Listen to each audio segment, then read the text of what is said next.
les cieux au-dessus d'un host de Tsench se tordent et brûlent d'un pouvoir déchaîné. Les lames de ces guerriers étranges brillent d'un feu néfaste, et leurs chefs sorciers font pleuvoir malédiction et sorts de transmutation sur l'ennemi jusqu'à ne laisser que des ruines impies. Tels sont les spectacles qui ravivent les disciples de Tsench. Tsench est la fluctuation incarnée, le maître du changement. Sa maîtrise de la magie est innée, tout comme celle du destin, de l'intrigue, de l'histoire et du subterfuge. Le changement étant intrinsèque au chaos, l'emprise de Tsench est forte sur les adorateurs des puissances de la ruine. Sans lui, nul ne peut atteindre la grandeur. Les dieux ne peuvent lui offrir leurs bienfaits et le vivant ne peut mourir. L'entité que les hommes vénèrent sous le nom de Tsench possède 1 millier de noms et de visages. La seule constance de Tsench est son inconstance. C'est un manipulateur subtil au savoir universel.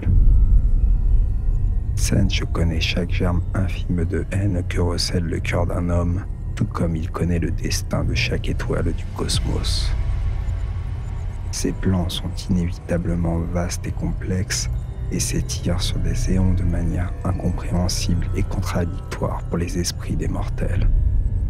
Il est le marionnettiste ultime, celui qui tire les ficelles du destin et contrôle l'existence des Seid comme de ses ennemis. Il ne guide pas toujours les hommes vers un but précis, ou du moins, jamais longtemps. Pour Tsench, la manipulation est une fin en soi. Tsench est protéiforme et il se manifeste souvent sous l'apparence d'un nuage de lumière magique aux couleurs changeantes. Lorsqu'il prend forme, sa peau grouille de visages changeants qui lancent des regards narquois à son observateur. Lorsqu'il parle, ses visages répètent ses propos avec de subtiles mais importantes différences. Sa tête est une chose plissée et froncée sur son torse, et ses cornes semblent jaillir de ses épaules plutôt que de son front. Le firmament autour de Tsench est chargé de magie qui flotte en épaisses voluptes de fumée et forme des motifs confus impossibles à suivre. Contempler ainsi le dieu revient à abandonner sa santé mentale.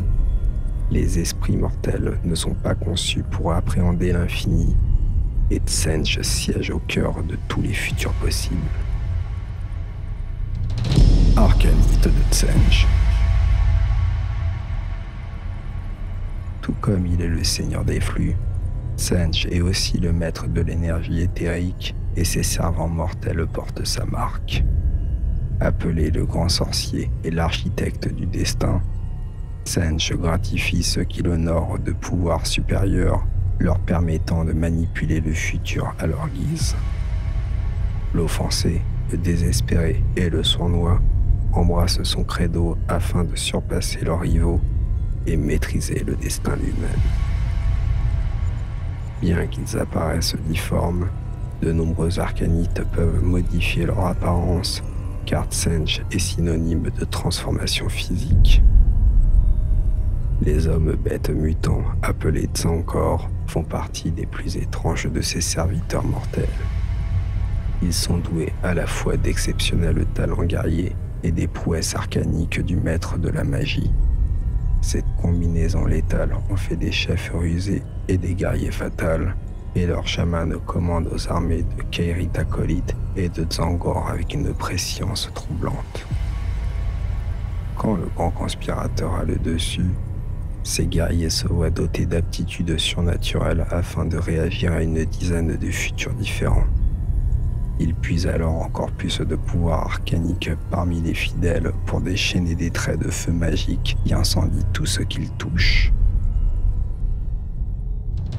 Démon de Tsench.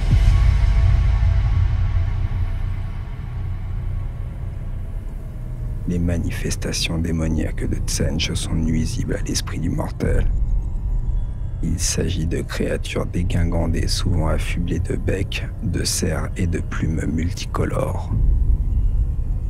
Leur peau et leurs armures changent constamment de forme et de texture, modelant des visages grotesques et des kaléidoscopes de couleurs flamboyantes qui troublent celui qui les regarde. Leurs yeux et leur gueule étincellent de feu warp. Cette énergie ne brûle pas sa cible comme une flamme naturelle, mais la transforme en une chose plus déconcertante encore qu'un cadavre calciné.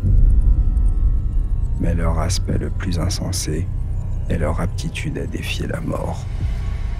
Lorsqu'une horreur de Tsench est tuée, elle n'est pas renvoyée au royaume du chaos, mais se divise en 2 démons plus petits et prêts à assouvir leur vengeance. Les horreurs caracolantes forment la masse des hostes de démons de Tsench. Seules les plus capricieuses et espiègles deviennent des héraldes investis de leur commandement. Au-dessus d'eux, les Lords of Change Avier dirigent la foule de démons et envoient les flammes cracheurs de feu et les screamers voltigeurs assaillir l'ennemi. Pendant ce temps, ils tissent leur sort de destruction, des rituels si puissants qu'ils peuvent abattre un empire. L'aspect d'une bataille contre un host de Tsench change souvent radicalement au fil du combat. Un héros tout-puissant se voit réduit à un idiot vagissant, un havre peut se transformer en un piège mortel, et un dernier carré résolu peut devenir une déroute paniquée. Ce sont des spectacles qui amusent le grand conspirateur, car il s'épanouit dans les retournements de situations cruelles. Si les changements qui le distraient peuvent affecter la chair, c'est mieux encore, car le passage de la vie à la mort est la plus profonde des transformations.